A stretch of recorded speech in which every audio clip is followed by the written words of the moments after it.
Hello, this is Catherine Dubberly, the Answer Lady. I'm a big fan of Kiss Looms. I greatly enjoy mine, and I am cooperating with Kelly at Kiss Looms to make you a playlist of all the basic techniques that you might ever want to know on all of the looms. So welcome and enjoy. There is more than one way to cast on for double knitting and more than one stitch that you can do. I'm going to start with a cast on that is frequently used by those who have nifty knitter type looms because you may be already familiar with it.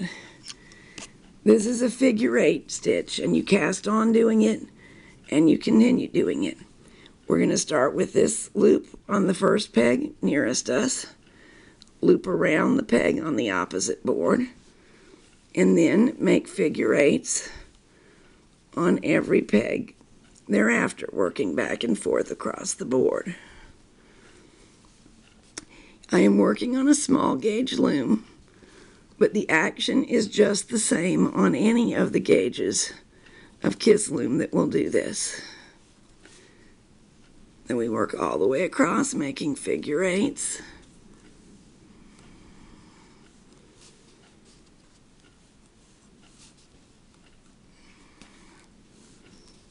Now you can turn the board if it makes it easier for you. You don't have to.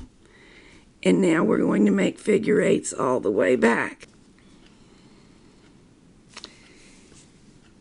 There's more than one way to begin knitting the row back. I'm going to show you one that I like that works for me. Go across the board, loop around that stitch, loop around this stitch. Now begin the normal figure 8. Look down there. See, these are true figure 8s. These are something a little different that we did just to get those stitches wrapped. So we will wrap them all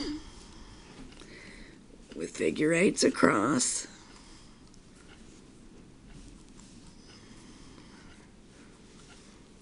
And then we'll knit the bottom loop over the top loop, as is the way stitches are always formed in loom knitting.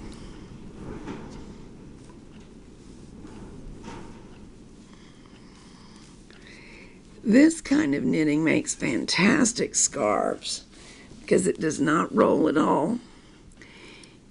It's almost twice as thick as single stockinette. This is still referred to as stockinette because the sides look like the knit side of stockinette.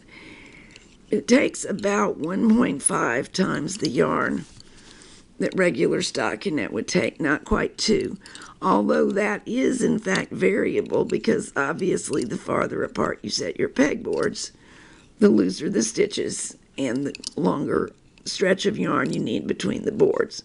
So you'll increase your yarn usage if you increase the space between the boards, and you'll decrease the yarn usage by decreasing the space between the boards.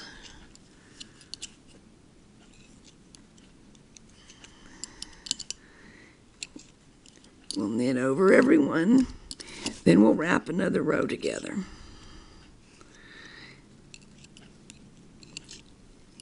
In a way, I think that double knitting is easier work than single knitting.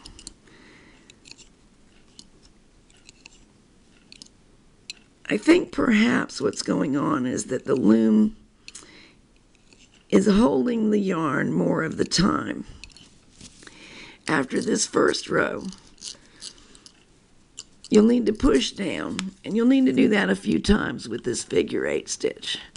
You can reach through and use the loom hook to begin to pull the fabric down because you won't have good control of it with your fingers till it's grown a little bit. Okay, here we are. We finished here.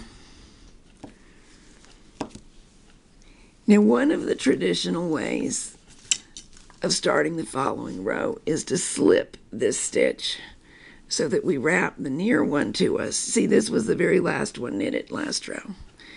We wrap towards us and then begin to figure 8 across. And this stitch was not actually knitted this row. You can wrap it if you want, and do it like this too. And each one of these things will produce a slightly different look and a slightly different edge. They're all good. They're not a lot different. And what I'm going to advise you to do is play around with it, see which one works for you, and just stick with that one. Most of the time, they're interchangeable in a pattern. Also, see which one you like the look of better. And now we're going to knit over. Now, I'll tell you, figure 8 stitch is traditional. It makes a very nice fabric. It is not my favorite one. So I'm going to knit this row over, which means knitting the ones I'm doing here and the ones over here. And I'm going to do several rows off camera so that you can see what it looks like. And then I'm going to show you in another video the double knitting stitch that I actually prefer. What I'm doing here is a perfectly okay thing to do. Rather than turning the loom, just flipping it towards you to knit over. As it turns out, this particular yarn isn't lending itself, and I would have done better to turn the loom in this case. Many times I find it works very nicely.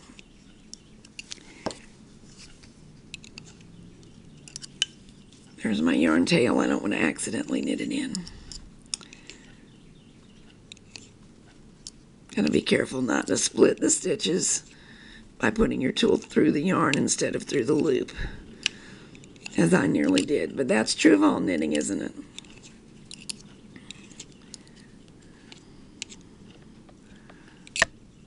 That was not really the stitch I needed. This is.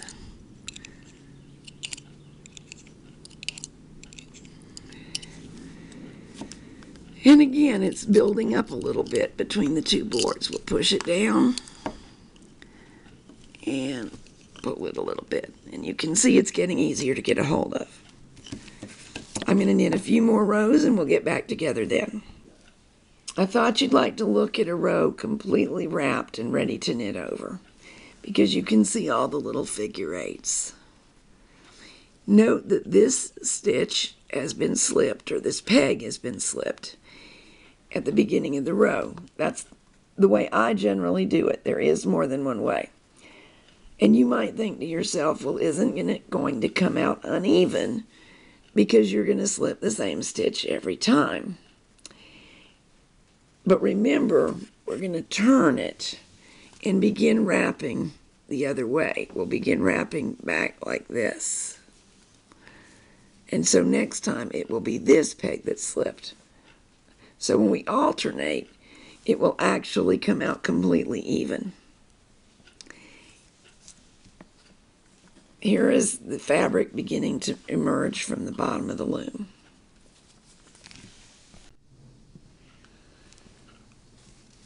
Now you can see the fabric emerging from beneath and see how stretchy this particular kind of double knitting is. We're working the figure 8 stitch this time. Now let's bind off, and because the fabric is really stretchy, I like to use a bind off that itself is also very stretchy. So we're going to move stitch 1 across the board, wrap it with a new yarn, and knit over both of the stitches. You may have seen that I wasn't able to knit them up over at one exact moment, but as long as they go over in the same step, it's fine. Now move it across to the next available peg, wrap, knit the 2 over the 1, move it across. Make sure the working yarn is not between 2 stitches, but it's where it is at the beginning of the stitches we're working on.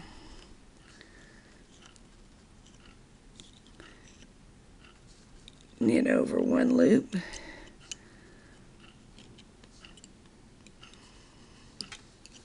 and knit over the other loop. Work across the board, transferring. See, this is where the yarn should be coming out. in this case to the right or towards the empty pegs from where my last stitch is. And we will knit these over, transfer across, and you have a lot of control over how tightly you knit this. You can turn from side to side, which definitely will make it easier. Although if you're using 1,000 pegs, maybe not so much. Lift, go across, and we'll keep doing that until we get all the way to the other end if we're really binding off. Let me do a few more and meet you when I'm done.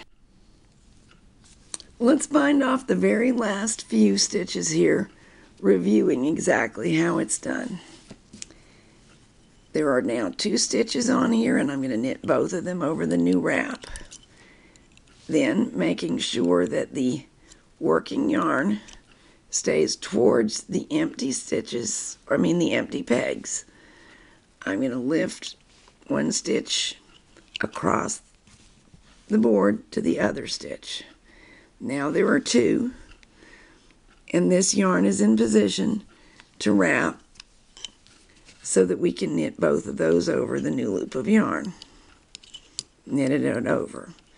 Lift the newly formed stitch across the board again. Tighten up a little if you need to. I got a rather large loop going. And notice I have my yarn in the wrong place. If this happens, lift a stitch off, move the yarn to the correct place, which again is towards the empty pegs, otherwise it won't be positioned so as to be able to wrap it and knit the stitches over it. And there they go. Lift across. The yarn is in the correct place this time. And we need to snip it. Let me find my clippers.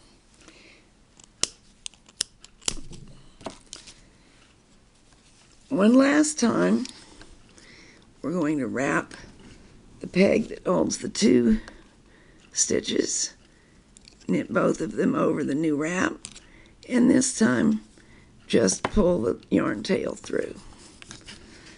And we can release it from the loom. Here is our bind off. I really like that bind off for this stitch. See how stretchy this fabric is? That's a feature of the figure 8 stitch.